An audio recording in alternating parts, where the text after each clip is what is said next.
Welcome back to the channel, guys. Today we are finally doing the best 3 baits for March bass fishing, which means we are finally going to get to go fishing. This will probably be the last best baits of the month video in the studio here. The rest will all be on the water. We'll be able to get out there and start fishing relatively soon. I know the water temp is pushing upper 30s now. A lot of places they're thawing out here in the Northeast. And we have many 50 and 60 degree days on the way, which is shocking for up here. So we'll be getting the boat out soon. We'll be getting out on the water to fish. So for today's episode, if you live in the Northeast, the time has finally come. We're going to be talking about baits that I'm actually going to be using throughout the month. So we have 3 chosen for today's video. We'll go through all of them. They all have their own individual purpose that I use throughout the month. And it depends on the situation that I'm given while I'm out there. So we're going to start with number 1 here. This is going to be for when I have smallmouth bass that I'm fishing for, whether it's rivers, whether it's lakes, it does not matter. If I'm fishing for smallmouth bass somewhere in the month of March, this is going to be the bait that I use from the time the ice comes off until I get probably mid 50s water temperature. This will be on the deck of my boat at all times, even beyond that. It's just an excellent way to catch a ton of smallmouth. You've seen it a ton, and it is the finesse swim bait. So the combo that I have right here, this is a deadly little combo to catch a ton of fish. This is a 1/4 ounce Pulse Fish Lures jig head, has a screw lock keeper on there, so you don't have to worry about super glue. You get your swim bait up on there and you can fish it and catch a ton of smallmouth fish after fish on this. If you'd be interested in getting this jig head and helping out the channel, you can use my code NQF10. You'll save 10% off your order on those jig heads. And I'll have all the gear from today's video linked down below if you want to check it out. And then this is the 6th Sense Divine 3.2 swim bait. They also came out with a 2.7, but it is very, very small. So if you have tiny, tiny bait fish, you could go with the 2.7. But I think the best all-around one, and the one that I've caught a ton of smallmouth on, is this 3.2 right here. It has the perfect tail kicking action. It has a thinner tail here than the 3.8, and it's a little bit slimmer in profile, so it has a tighter kick on the tail, and it works a lot easier. But the big thing with these Divine swim baits over some of the other baits is it does not have a head wiggle. So this is just a tail kicking bait. March, we're going to have cold water, so you just want something that pushes a little bit of water but is very subtle. It's not going to have a big wide wobble to it or crazy action. So that's why I'm going to go with that one right there. And it'll come jig head. I either go the plain lead color like that or white. The color really doesn't matter on the jig head there that you're choosing. And then when it comes to your swim bait colors, I keep it really simple. It does not matter which color specifically you choose off the website, but I choose something natural shad color. This one happens to be Pro Blue. I also have Clearwater Rose and I believe Live Minnow. And then this one is Ghost Ice Minnow. Have to have something white for when that water's a little bit stained. In the spring, when that ice melts, snow melts, you get runoff into the lake, that water can get a little bit stained. That's when I'm going to go to that white color because it stands out just a little bit more. So this one's Ghost Ice Minnow. They have Pearl White. I'm sure they have some other white colors as well. Those are the ones that I really like to go with. To be honest, these 2 right here, I could get away with all of my smallmouth fishing. Just the Pro Blue and the Ghost Ice Minnow. I absolutely love those 2 colors. And that jig head right there. It is the deadliest combo that I have caught so many smallmouth on over the years, and some big bags too. And we're going to be seeing them March and April this year, catching them on this bait right here. So let's get into number 2, start looking at some largemouth action. So number 2 here, looking at some largemouth fishing. This is going to be my bread and butter throughout March. I fish a lot of lakes around here that the largemouth, what'll happen is you get sun, you get warm days, and there's only rock and wood in the lake right now because the grass hasn't had a chance to really grow up yet. So those fish will flock to those banks that are rock and wood, has the sun beating down on them. The bait fish will go there and they'll hold tight to pieces of wood or rock, and they'll hang out there and let the heat will absorb into the piece of wood, radiate into the water around it. It might only be a degree or 2 warmer, but they feel more comfortable there than they do everywhere else, especially the big females. They're actually warming their eggs up and starting that pre-spawn process. You might not think so because the water's only in the 40s, but they're starting that pre-spawn process and warming those eggs up every chance they get up there on those banks. It's the way that it works every single spring. So this is the bait that I'm gonna go with here. As you know, February, I chose a crankbait as well. Crankbait would still work. This is gonna be the one that I use throughout the month of March, and then we'll see another one in April, I'm sure. But this is the Finesse Flat F4 from 6th Sense. There's a few things that I love about this bait. One, it has a weight transfer system in it. So it's a little bit heavier than your traditional wood square bill flat-sided crankbaits. This one still casts really well and has a flat side, so it has that tight wiggle that you need. The water's cold, you need a tight wiggle in your bait.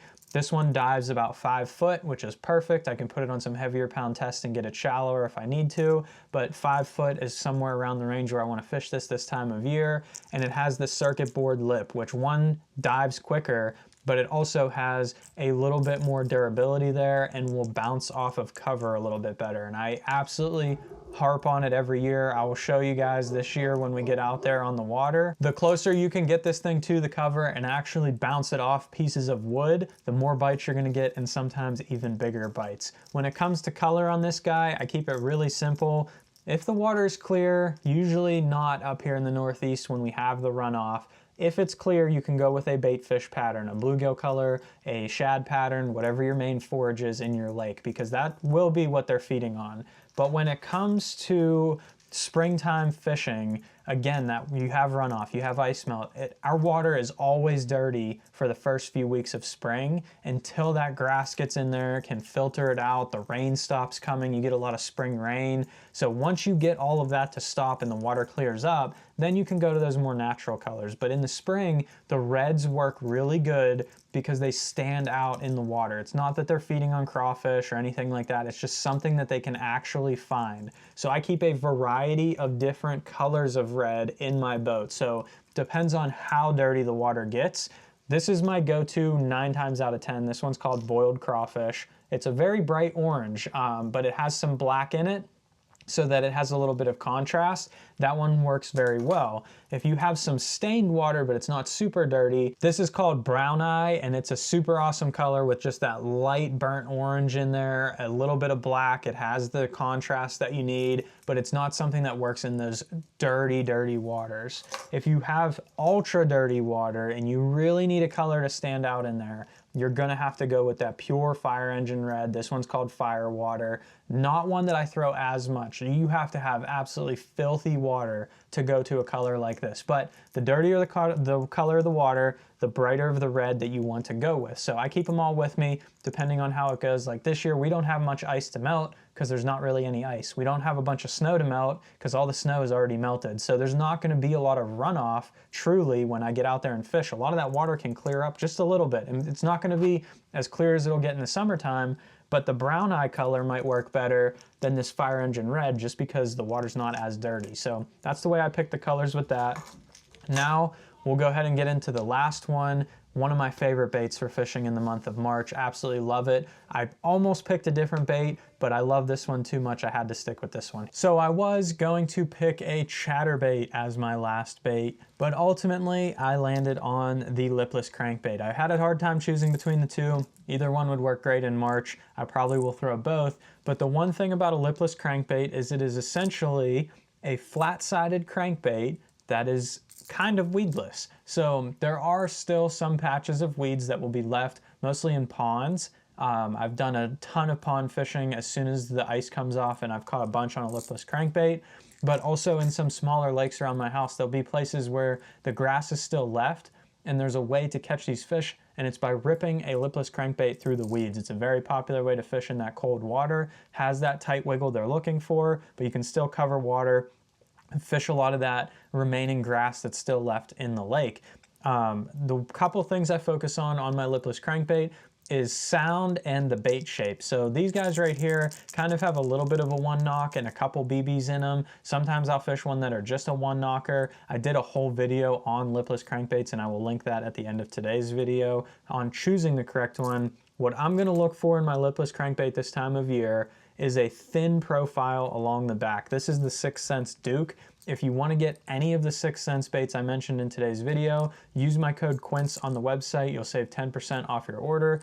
You'll be helping out the channel a ton. These are awesome lipless crankbaits for fishing through the grass. That's narrow profile snaps right through the grass really well. If you have one that's too thick across the back, sometimes it can get stuck in the grass. Again, when it comes to color, I keep it really simple. So I'm gonna have something chrome or shiny. This one's kind of a combo of the both. I really like this one. It's called Shad Scales. Has the chrome plating on the top with some flash, but it also is just solid white with like an iridescence. So it's not necessarily a full chrome, but still mimics baitfish. If your water's clear, use a bluegill color, use a baitfish color, something like that. And then again, it's hard to beat a red lipless crankbait in the springtime. So again, I have the few colors here. I got the boiled crawfish for that really dirty water, and I have that brown eye color for a little bit less dirty water. It's hard to beat that red. When you have the dirty water, you have what could potentially be green grass still in the water. It might be brown, it might still not be the most lively stuff you've ever seen, but that red against a green backdrop and some dirty water really stands out. It's hard for those fish to miss that bait. Plus you have the sound for them to be able to find it. It has a subtle vibration with the flat sides, but it still has a little bit. I've had some of my best days pond fishing when I was in college, going to a pond after a couple warm sunny days where the bottom could heat up because they're shallow ponds, and just go there and throw a lipless crankbait and fish it over top of any grass that was left in that pond and absolutely destroy fish. Just because they're ready to eat, they're looking for something, their metabolisms are picking up faster, they know spring is coming, so they're gonna start putting the feed bag on, and just throwing a red lipless crankbait is one of my favorite ways to fish throughout the spring. So with these three baits, I have smallmouth fishing covered, I have largemouth fishing covered if it's rock or wood, and I have largemouth fishing covered if it's grass. To be honest, you could swap this out for a chatterbait. That's probably gonna show up in the April video if I were to take a guess. But that's the picks that I have for March bass fishing. I can't wait to get out on the water and start fishing these things. If there's anything you guys would like to see for on the water content this year, any ideas you want to see, leave a comment down below. We'll be getting out on the water very shortly and getting to film those. So I will take a look at every comment and we'll make a bunch of videos this year on anything you guys would like to see. Hope you guys enjoyed today's video, and if you want to see that lipless crankbait video, go ahead and check that out right there. Hit the subscribe button down below so you don't miss any more of my fishing videos coming up, and thanks for watching.